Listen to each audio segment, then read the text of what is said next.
아멘. 우리 성가대의 가사는 예수님의 고백 아닙니까? 나의 원대로 말고 하나님 아버지의 뜻대로 되기를 원합니다라는 이 고백이 고난주간을 앞두고 우리에게 하나의 고백처럼 다가왔으면 좋겠습니다. 하나님, 내 뜻대로 아니라 주님 뜻대로 살기를 원합니다. 그런 고백이 되었으면 좋겠습니다. 오늘 말씀을 따르려는 의지라는 제목으로 하나님의 말씀을 나누고자 합니다. 오늘 함께 나누는 마태복음 21장 1절로 11절 말씀은 너무나 유명한 말씀입니다. 예수님께서 예루살렘에 입성하시는 그 장면을 묘사하고 있습니다. 이 예수님의 예루살렘 입성의 이 장면은 마태복음뿐만 아니라 마가복음 11장, 또 요한복음 12장, 누가복음 19장에도 사복음서에 모두 다 나와 있는 기록입니다. 요한복음 12장 12절로 13절에 보니까 이런 말씀이 기록되어 있습니다. 예수께서 예루살렘으로 오신다는 것을 듣고 종려나무 가지를 가지고 맞으러 나갔다라는 것입니다. 마태나 마가나 누가는 그냥 나뭇가지로 언급하고 있는데 요한만 종려나무라고 나무의 종류를 기록하고 있습니다.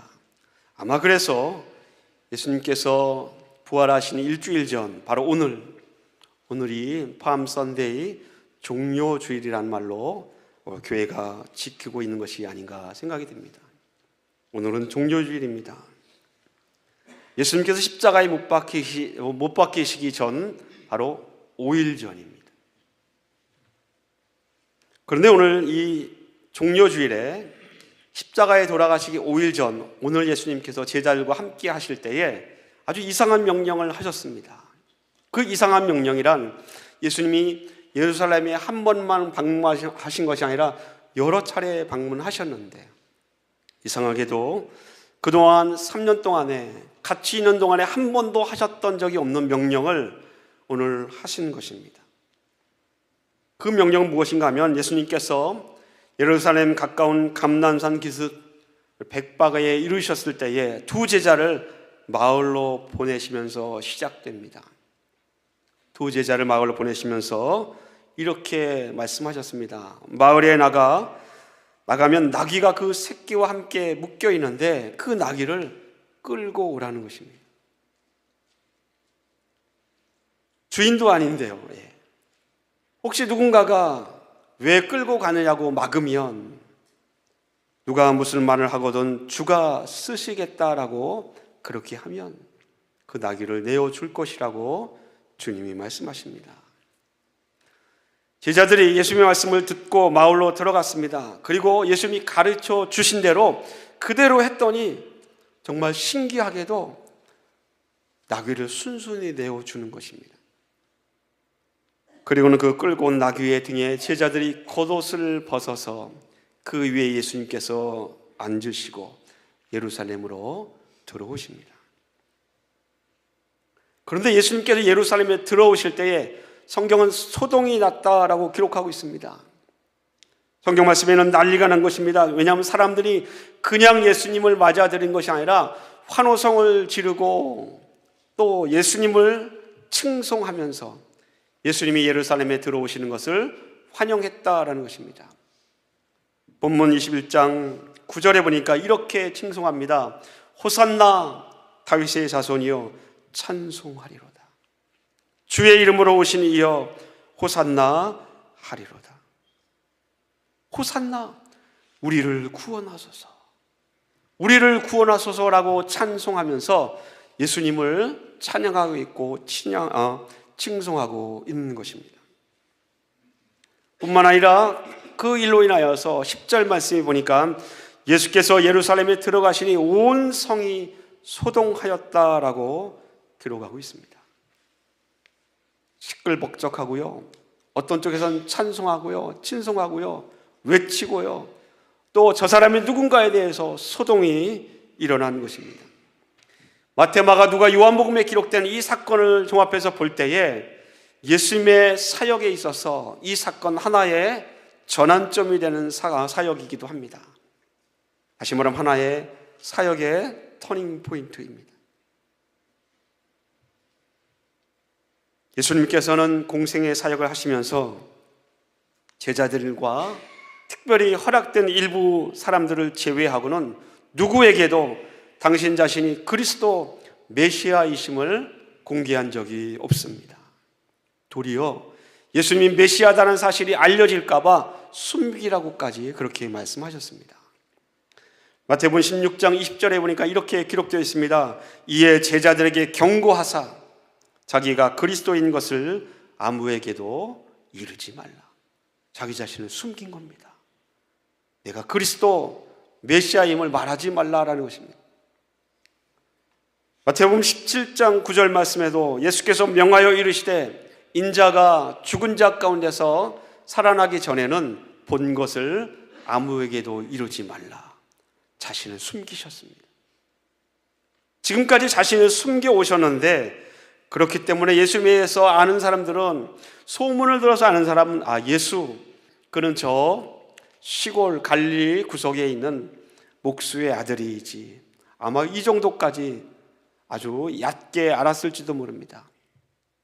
그동안 예수님이 사역하시면서 지대한 관심과 또 예수님에 대해서 깊이 아는 사람들은 예수, 그는 정말로 여러 가지 이슈들을 몰고 다니는 하나님의 선지자이지, 그렇게 예수님을 알고 있었는지도 모릅니다.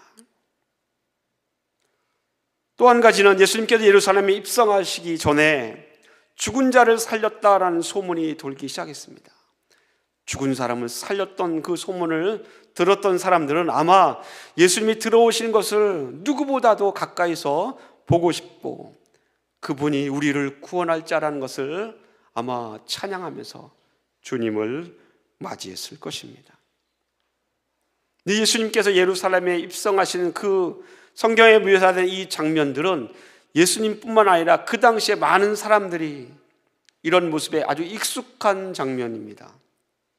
왜 그런가 하면 왕이 성에 올 때나 아니면 최고의 권력자가 그 성을 방문할 때, 또는 전쟁에서 승리한 군대의 지휘관이 그 성을 방문할 때는 이런 일들이 흔치 않게 벌어졌기 때문입니다.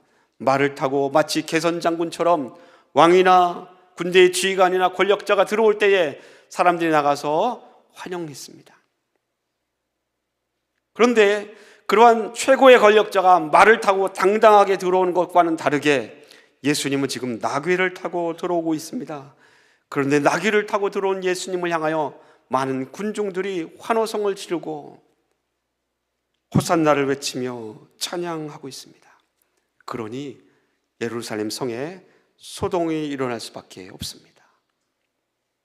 사람들이 예수님을 향하여서 우리를 구원해달라고 호산나를 외치며 당신이 메시아입니다라는 것을 사람들이 여기저기서 막 드러내고 있는데, 그동안의 사역과는 다르게 예수님은 그것을 막지 않으십니다. 예수님이 사람의 주목을 받으시면서, 환송을 받으시면서 자기 자신이 메시아요, 구원의 주요, 평강의 왕이요, 이 세상을 구원할 구원자이심을 마음껏 드러내고 사람들의 환호성 속에서 지금 들어오고 있다라는 것입니다. 왜 예수님이 이렇게 하셨을까요? 그동안 한 번도 자신을 높이거나 드러내지 않으셨는데 왜 오늘 예수님께서 이렇게 자신을 드러내고 있습니까? 물론 저와 여러분들은 성경을 읽기 때문에 그 다음에 어떤 일이 일어나는지, 고난을 당하시고 십자가에 못 박히시고 그 다음 부활하시는 그 사실을 잘 알기 때문에 승리의 왕으로 입성하시는 예수님의 모습을 우리 종료주일 본문 가운데서 우리가 비교하면서 잘 압니다. 그런데 제자들에게는 굉장히 생소했을 것입니다. 한 번도 그러신 적이 없는 분이 사람들이 막 환호하는 것을 한 몸으로 다 받으시면서 입성하시니까 이상하다고 생각했을지도 모릅니다. 마태, 마가, 누가, 요한복음에 기록된 이 내용들, 그런데 유독히 저는 본문을 마태복음 21장으로 정하였습니다. 비슷한 내용들이 많이 나와 있는데 특별히 마태복음을 기록하고 마태복음을 본문의 내용으로 정한 이유는 다른 마가나 누가나 요한복음의 기록과는 마태복음의 기록이 다른 표현이 있기 때문에 그렇습니다. 그 다른 표현이 오늘 예수님께서 예루살렘에 입성하시는 하나의 목적이 아닌가 생각되어서 여러분과 함께 말씀을 나누고 있습니다. 마태는 이 사건이, 예수님이 예루살렘에 입성하시는 이 사건이 이스라엘을 구원할 메시아와 관련이 있다라는 것을 드러내기 위해서 거기에 강조점을 두고 이 말씀을 기록하였습니다. 메시아가 어떤 뜻입니까? 이 단어는 히브리어로 기름 부음 받은 자라는 뜻입니다. 그리고 이 단어가 헬라어로 번역됐을 때는 그리스도라는 말로 번역됩니다. 그러나 이거 원래의 의미가 기름 부음을 받은 자라고 그런 원래의 의미가 있어도 당시의 유대인들 누구 하나 이것이 단순하게 직역한 의미, 기름 부음 받은 자로 생각한 사람은 없었습니다. 모든 유대인들은 메시아, 그리스도 하면 그 안에는 구원자, 해방자라는 그러한 구원이라는 의미가 담겨 있음을 분명하게 또렷하게 인식하고 있었다라는 것입니다. 마태는 예루살렘으로 들어오시는 예수님의 모습을 그려내면서 그 예수님께서, 하나님께서 말씀하신 그 예언의 말씀, 구약 선지자들이 이미 말씀하신 그 예언이 성취되는 것에 강조점을 두고 예수님을 표현하고 있다라는 것입니다. 그래서 5절 말씀은 그 구약의 예언의 말씀을 인용하여서 그대로 이렇게 기록하고 있습니다. 시온 딸에게 이르기를 내 왕이 네게 임하나니 그는 겸손하여 나귀 곧 멍에 매는 짐승의 새끼를 탔도다. 이 말씀을, 구약의 말씀을 인용하여서 마태가 그대로 기록하고 있습니다. 이 말씀은 두 구약의 성경 말씀을 통해서 인용됩니다. 이사야서 62장 11절 말씀과 스가랴서 9장 9절의 말씀입니다. 이사야서 62장 11절에 보니까 여호와께서 땅 끝까지 선포하시되 너희는 딸 시온에게 이르라 보라 내 구원이 이르렀느니라. 이 이사야의 예언의 말씀을 인용하여서 시온의 딸, 거기를 통하여 구원이 임한다라는 것을 인용하게 됩니다. 또 대부분의 말씀을 스가랴서 9장 9절에서 인용합니다. 시온에 따라 크게 기뻐할지어다 예루살렘에 따라 즐거이 부를지어다 보라 내 왕이 내게 임하시나니 그는 공의로우시며 구원을 베푸시며 겸손하여서 나귀를 타시나니 나귀의 작은 것 곧 나귀 새끼니라. 구약의 이 예언의 말씀을 마태가 그대로 인용하면서 예수님이 어떤 분이다라는 것을 드러내고 있다라는 것입니다.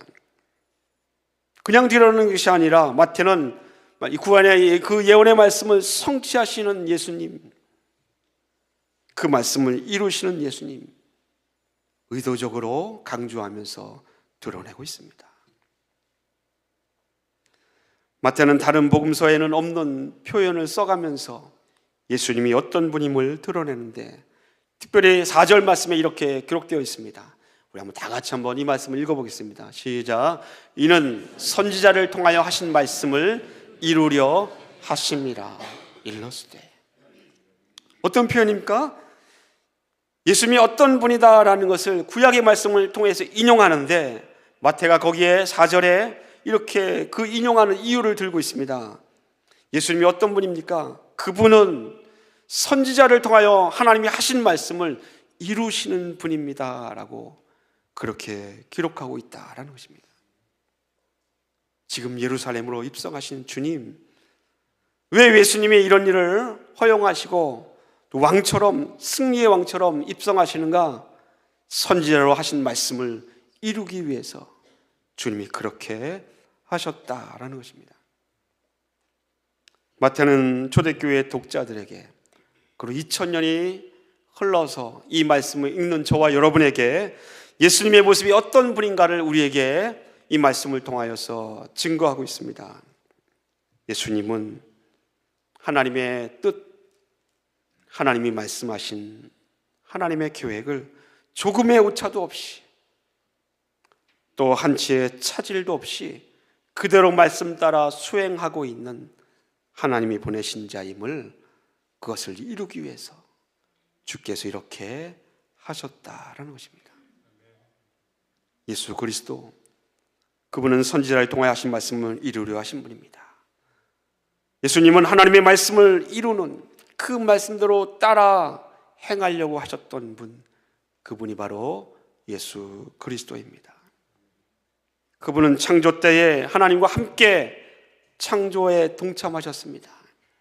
말씀으로 세상을 창조하실 때 그 말씀이셨고, 그 말씀이 육신이 되어서 이 땅에 오신 분이 예수님입니다.